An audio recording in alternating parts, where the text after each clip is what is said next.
Tsunami resesi kian nyata di depan mata. Kristalina Georgieva mengatakan ekonomi dunia pada 2023 akan gelap. Tahun ini sulit dan tahun depan sekali lagi saya sampaikan akan gelap.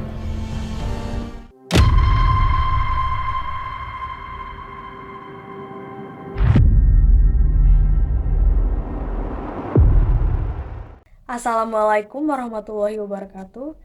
Shalom, Om Swastiastu, Namo Buddhaya, Salam Kebajikan.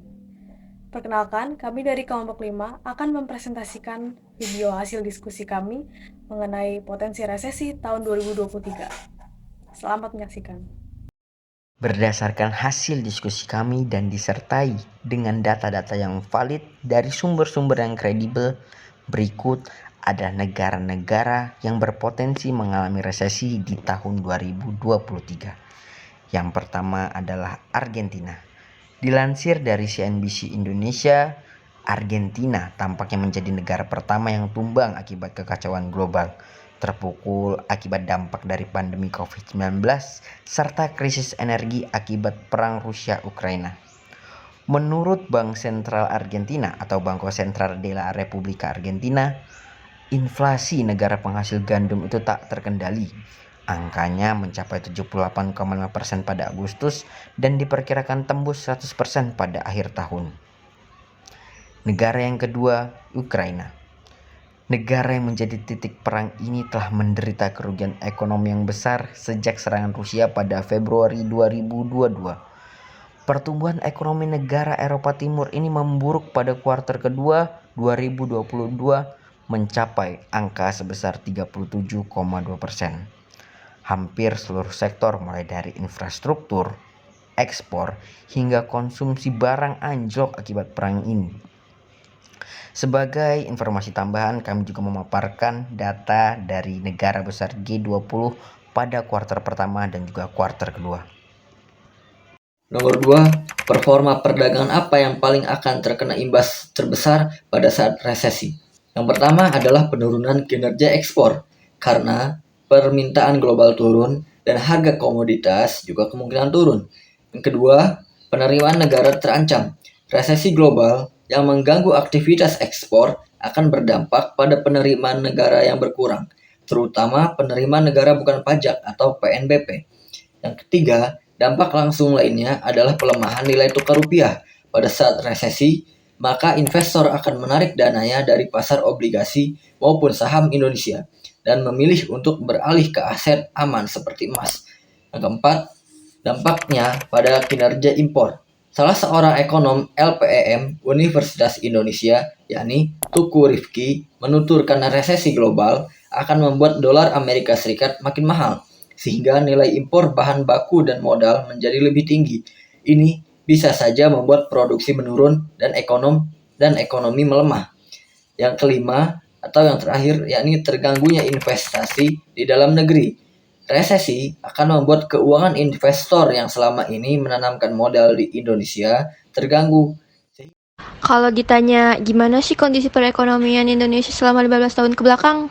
Berdasarkan Kementerian Komunikasi dan Informatika, Menteri Komunikasi dan Informatika mengatakan bahwa pertumbuhan ekonomi kita steady dalam 10 tahun terakhir dibandingkan negara lainnya. Banyak perbaikan yang dilakukan oleh pemerintah, diantaranya memperbaiki sekat ego sektorial antara pemerintah dan lembaga. Lebih lanjut, rating kredit Indonesia pada tahun 2017 ini lebih baik dari tahun sebelumnya. Ini artinya ada kepercayaan dari investor luar untuk berinvestasi ke dalam Indonesia.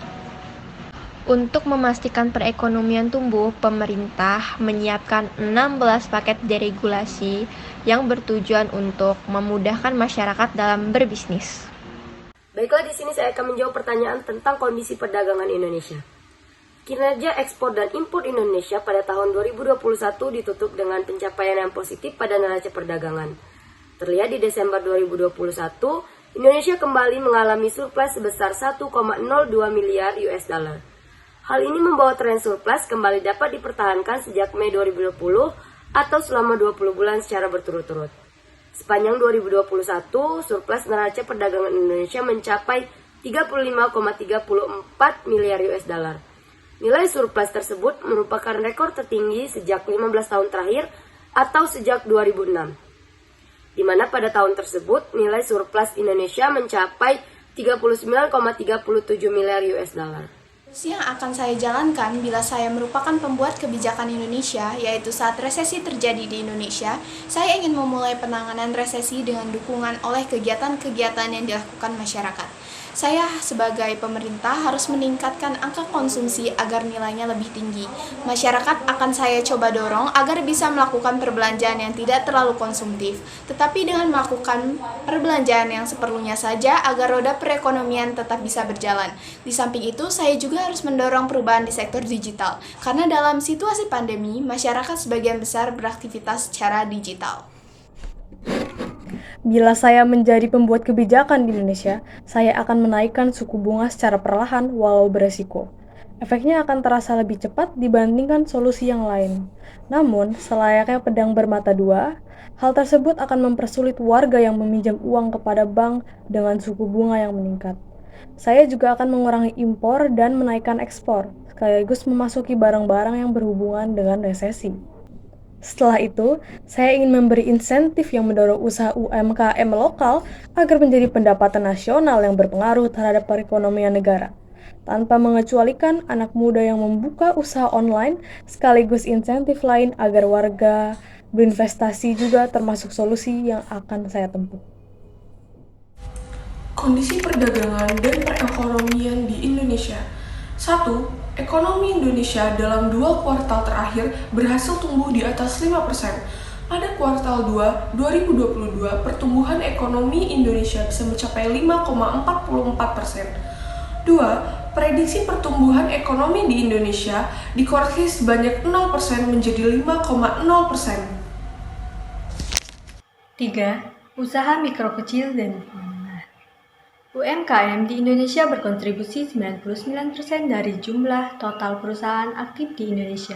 UMKM menyumbang sekitar 60% dari BDP Indonesia dan menciptakan lapangan kerja hampir 108 juta orang untuk orang Indonesia. Hal ini mengungkapkan bahwa UMKM merupakan tulang punggung perekonomian Indonesia.